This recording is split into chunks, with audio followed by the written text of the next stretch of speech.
Today's Quran that is read in most of the Muslim world is called the Hafs recitation. Around 97% of all Muslims recite this version of the Quran. Other versions of the Quran are from the 10 recognized reciters.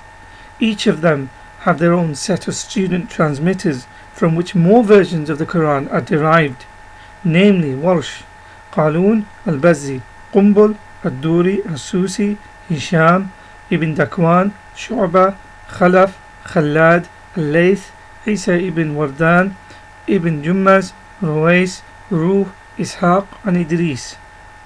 Note, none of these versions from their respective transmitters are identical recitations of the Quran to another, as each one has variations in either recitation rules called tajweed, word differences in their recitation, different morphology, namely form of the word creating different meanings, or extra letters or words. In addition to the 10 recognized or canonical modes, there are 4 other modes of Quran recitation. These are Ibn Muhaysin, Al-Yazidi, Al-Hasan and Al-A'mash. These recitations are called shaz or odd and so are not recognized. So in all, the number of Arabic Quran versions total to over 30 different versions. Why these variations came about was because early manuscripts of the Quran did not use diacritics either for vowels, harakat, nor dots, i'jam, to distinguish the different vowels of the writing rasm. The rasm in black was the only script found in the earliest surviving fragments of the Quran. I'jam or nuqat al-i'jam, examples in red, was added in later Arabic so that consonant letters could be distinguished. Harakat, examples in blue, indicate short vowels which have been used in the Quran but not in most written Arabic. When Uthman made copies of the Quran, he attempted to do so according to one style, harf. This word is a singular of ahruf. He was supposed to have standardized it to that of the dialect of the Quraysh, Muhammad's tribe. In Islam, the honest truth, the distinction between ahruf and qiraat is explained in detail. At any rate, Uthman's Quran was without the dots and vowel points, so this still allowed other recitations to be accommodated. So people started to criticize one another for reciting differently. Gradual steps were taken to improve the orthography of the Quran. First, the dots were added to distinguish similarly shaped consonants, followed by harakat to indicate different vowels. A figure by the name of Abu Aswad ad-Duali was instrumental in this endeavor.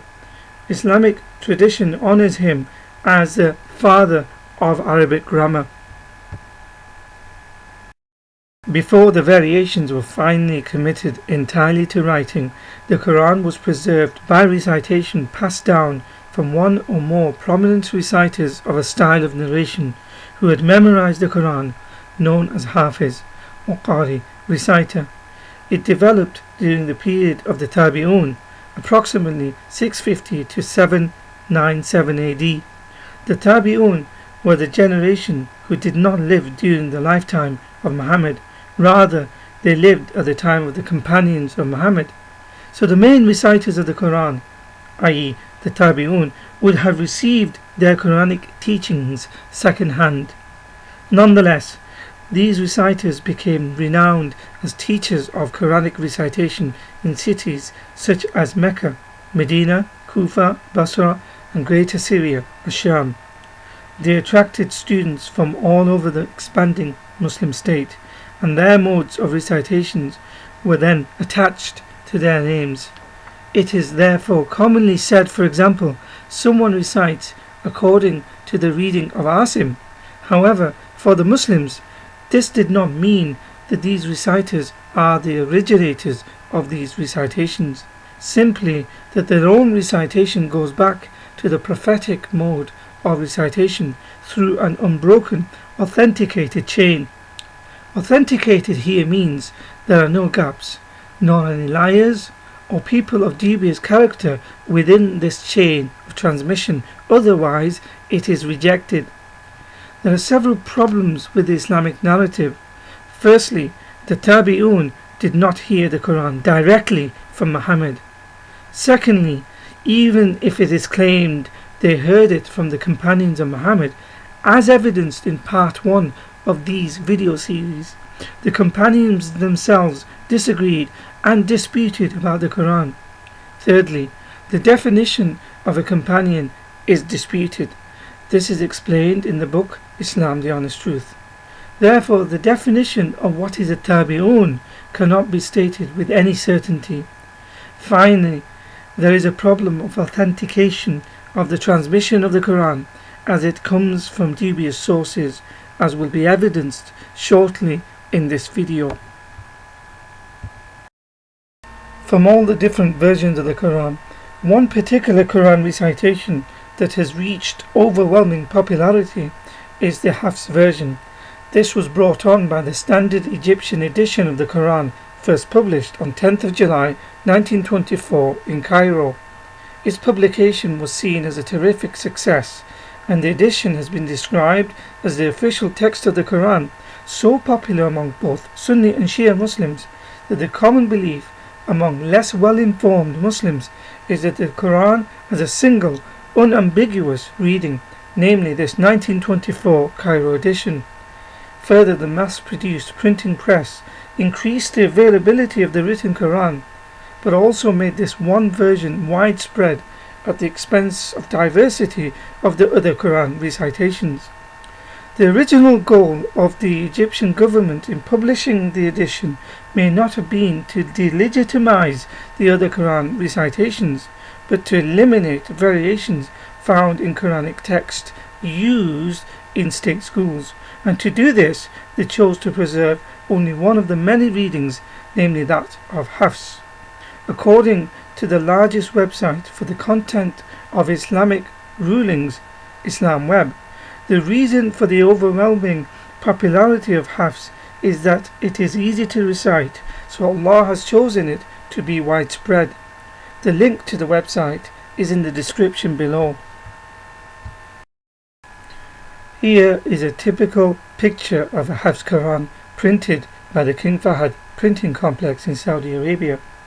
On the inside it says in Arabic, "This Quran was written and adjusted in agreement to the narration riwayah of Hafs ibn Sulaiman." End quote. It goes on to mention who Hafs's teacher was, with a supposed chain going back to Muhammad. Here the statement, narration of Hafs, is important and needs to be borne in mind for the purpose of the rest of the video. So who was Hafs? His full name is Hafs ibn Sulaiman ibn al-Mughira al-Asadi al-Kufi. He was born in the year 90 of the Islamic calendar, or 709 AD, and he died in the year 796 AD. It is claimed that Muhammad received his first revelation in 610 AD in the cave of Hira. So Hafs's recitation of the Quran was compiled nearly 200 years later from the very first revelation, and over another 1,000 years for it to become the official Quran of the Islamic world. In terms of his character, bearing in mind that the transmission or riwayah of the Quran has to come from an unbroken chain going back to Muhammad, and it has to come from a chain of pious, learned Muslims. So Hafs's Quran version is the most read. Nearly all the major scholars of Islam claim that he was a liar, fabricator and a thief. It is for this reason anything he said in connection to Hadith, Muhammad's traditions, was rejected outright or considered da'if or weak.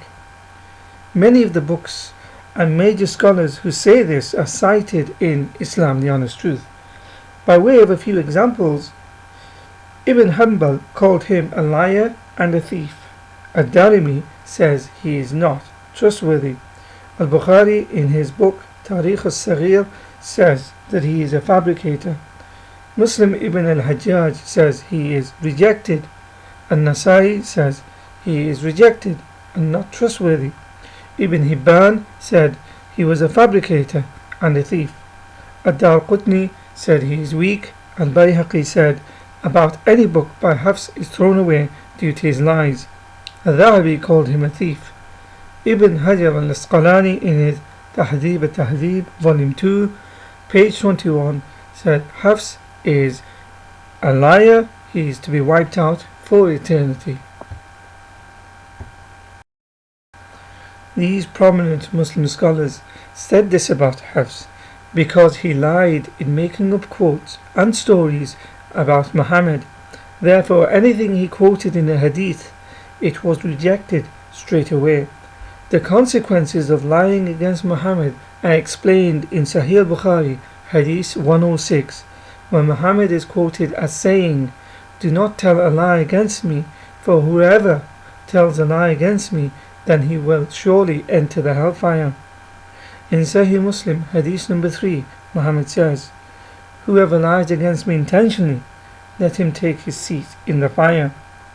Referenced in Islam the Honest Truth, the scholar An-Nawawi, commentating on Sahih Muslim and upon this hadith, says, quote, "Such a person who is a liar against the Prophet, even if they repent, are forever tarnished and never accept from him, even if that person is truthful." By way of analysis, consider the prominent Muslim scholar Ahmad ibn Hanbal in his Musnad, Hadith 1267, mentions if Hafs is in a chain of transmission, that chain becomes, and I quote, "very weak." This is indicated by the blue line. In the Arabic commentary, he mentions with an exclamation mark indicated by the green arrow the irony of Hafs, quote, being an imam of reading Quran despite being rejected for hadith, end quote. Also, the text goes on to mention that Hafs was a thief and a fabricator, indicated by the brown lines. For example, it says, quote, "Shu'bah told me, Hafs took my book and did not return it, and he used to take people's books and wipe them," meaning in that he wiped them, and narrated hadith that he never heard as though he had heard it, end quote. It then goes on to describe Hafs as kadhaban, which means a prolific or habitual liar. This is indicated by the red arrow. Ahmad ibn Hanbal was not isolated in his view of Hafs. Many books cited in Islam the Honest Truth reports Hafs as being a liar and a thief.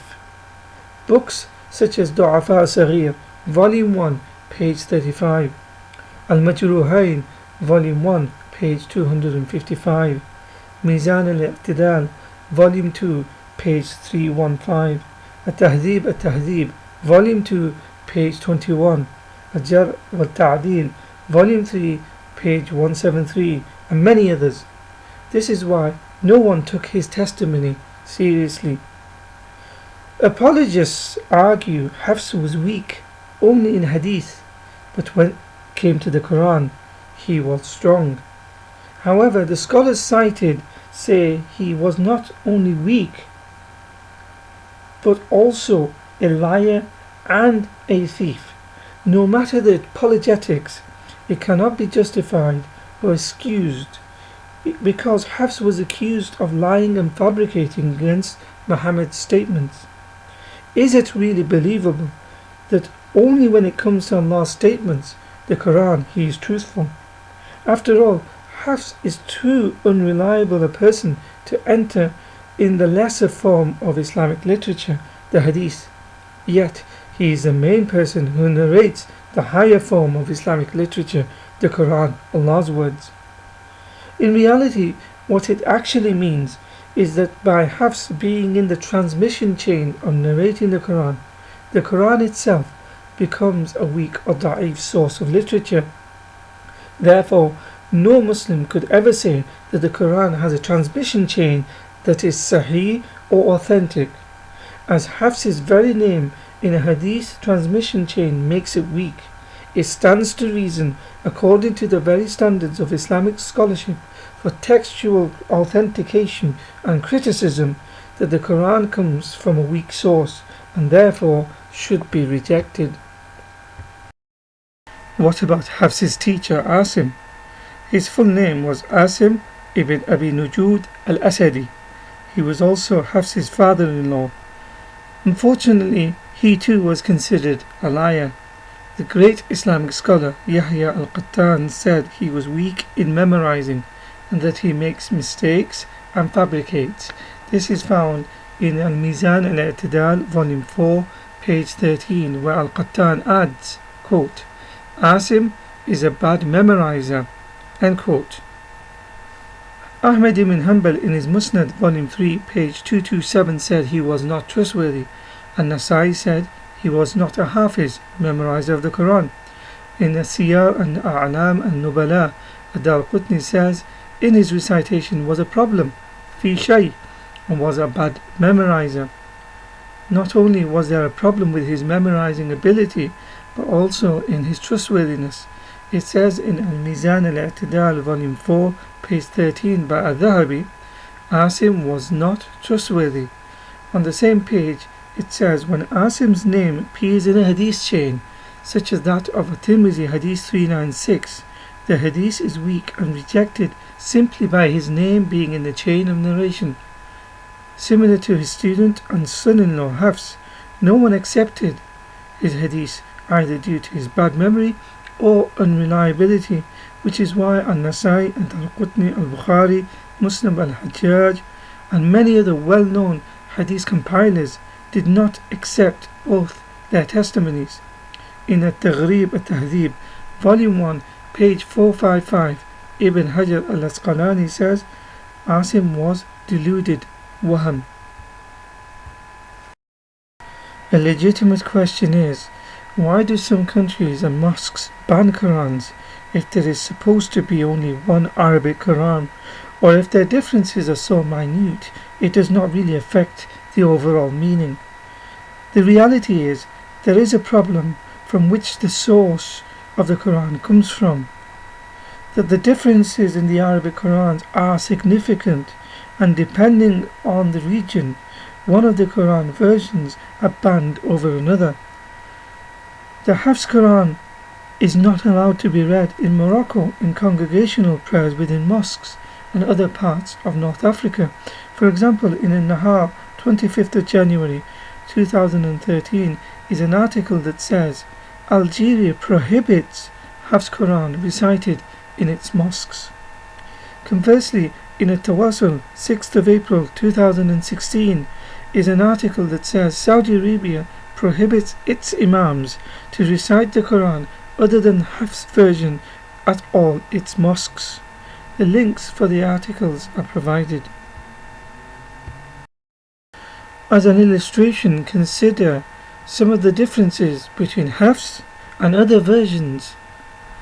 Between Hafs and Asusi versions, there are different pronouns used in Quran 2:271.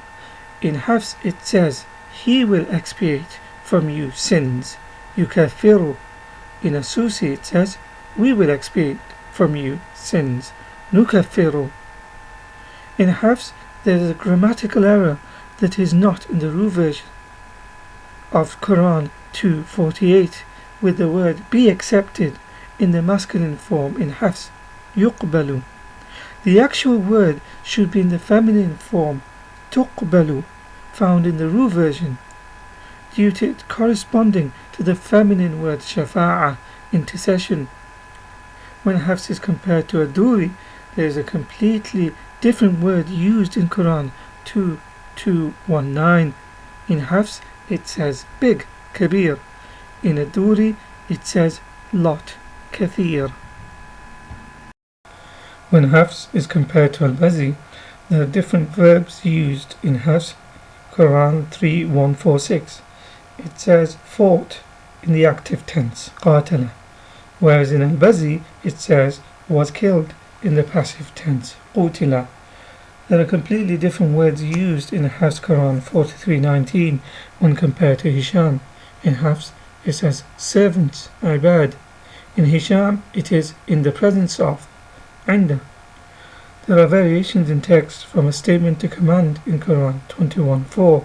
In the Hafs it says, he said, qala, composed by adding an additional letter in the text, whereas in the Warsh it says, qul, say. In addition to different words, the Hafs Quran has 6,236 verses, whereas in the Warsh Quran it has 6,214 verses. On the point about verse numbers, there are those who seek to find numerical patterns from Quranic verses and chapters. However, the original Quran manuscripts had no numbering of verses or chapter numbers. The numbering system does not necessarily mean different Qurans, but it does affect those modern-day apologists who use numbers to attach miracles to the Quran. Please note, in all these verses and examples cited, it is the same verse, but in its original Arabic different words are used, thus creating different meanings and theological implications. As seen in the last example, even the original manuscript is tampered with by adding or removing a letter to create different meanings. These are just a few examples in the many Arabic Qurans that are available today, of which there are thousands of textual variants. Here are only a few examples to show how the Hafs Quran differs from the Warsh Quran, the two most prevalent Arabic Qurans recited today, with Hafs accounting for approximately 97%, whereas Warsh accounts for around 2% of the world's Muslims, and 1% is shared by various other Quran recitations. Quran verse 2132 in the Hafs, it says, وَوَصَّى, and Ibrahim enjoined on his sons. In the Warsh, وَأَوْصَى, and Ibrahim instructed or made his sons. The difference is that the Hafs version is a second form verb, while the Warsh version had an extra alif to make a fourth form verb. This intensifies the meaning of the verb. Quran verse 3133 in the Hafs, وَسَارِعُوا, and hasten to. In the Warsh, سَارِعُوا, hasten to. The Hafs version has the extra word wow, and. This does not change the meaning of the verse, but it does add an extra word to the verse. Quran verse 91:15 in the Hafs, وَلَا يَخَافُ, and for him is no fear. In the Warsh, فَلَا يَخَافُ, therefore for him is no fear. There are different letters at the beginning of these words. This changes the connection from and to therefore. Quran verse 258, نَغْفِرْ, we give mercy. In the Warsh, يُغْفَرْ, he gives mercy. There are different letters at the beginning of these words. This difference changes the meaning from we to he, also an active to passive difference.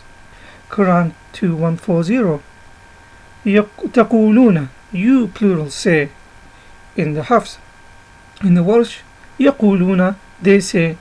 There are different letters at the beginning of these words. This difference changes the meaning from you to they. Quran 210, يَكْذِبُونَ, they lie. In the Warsh, يُكَذِّبُونَ, they will lie to or they deny. There are different vowels on the first and second letters of these words. The Hafs version is a first form of the verb, while the Warsh version is a second form verb which changes the meaning.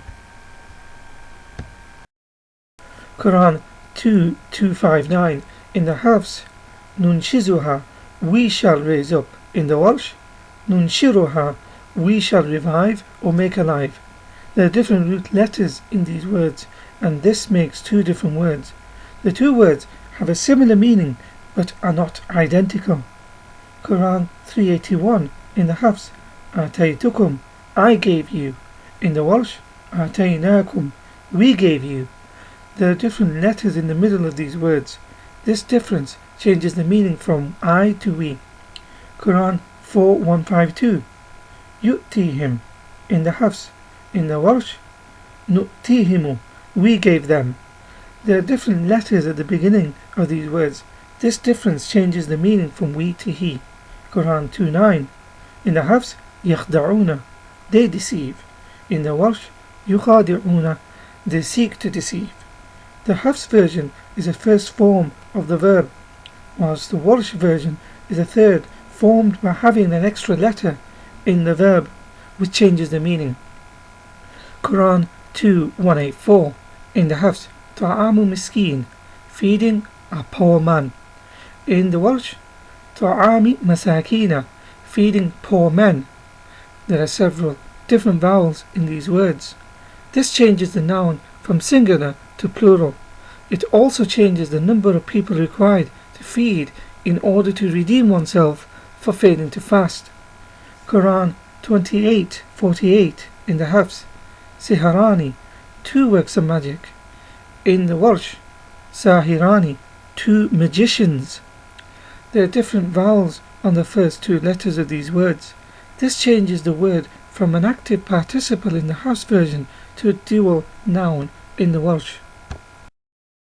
To say it is only a small difference in a word, but the basic original word pattern or meaning is the same, is not a sufficient argument, as in the Arabic these small differences can make a huge difference, as it is not only in the pronunciation where there is a difference, nor a different understanding of a sentence, but also in its application. This has already been alluded to in the previous slide for Quran 2:184. As an illustration, consider Quran 2:222. Although the word is the same, however, depending on whether vowels are put and how it is read, it has multiple meanings and vastly different outcomes. For example, there is a difference of reading regarding the word yathun, as it is found in the Hafs Quran version, but it can also be read as yathan due to no vowelization or diacritical markings in the early script. If read as yathun, it means that it is possible to have intercourse with the wife after her menses have ceased, before she has taken a ritual bath. If read as yathan, it means that intercourse with her is not permissible before she takes the bath. The word is read as yattahan in the Khalaf, Shu'bah and other Quran versions, which means until they are both clean through a ritual bath. These differences in recitation had major theological implications, so a group of jurists belonging to different schools of Islamic law, including Abu Hanifa and his followers, have given their legal ruling according to the first reading. Another group, including Malik, Shafi and Ahmed ibn Hanbal, have given their ruling in accordance with the second reading. A third viewpoint is found, to which tahara, or ritual cleanliness, from the verse is taken to mean washing clean of the bloody locale, not necessarily a bath. Among them are Ahmed Abdurrahman al-Awza'i, the founder of the Awza'i school of law, and Ibn Hazm, the second ranking leader of the Zahiri school. The reason for the divergence of views between the jurists is due to the fact that the word tahor, or purity, in this word is used in all the 3 meanings in the Arabic tongue. Note, all this has come from the same Quran, same original word, however, depending on the diacritics and pronunciation, different rulings are derived. So the conclusion: how can over 97% of worldwide Muslims put themselves in such a position and reconcile the fact that Hafs is the narrator of the most popular recitation of the Quran today, when their own scholars have spoken so vociferously against him in such strong terms? Surely God's word cannot rest on a chain weakened by the likes of Hafs or Asim. When it comes to Hadith literature, Muslims pride themselves on authenticated chains of narration, yet when it comes to the primary source, the Quran, it comes from weak transmission sources such as Asim and Hafs.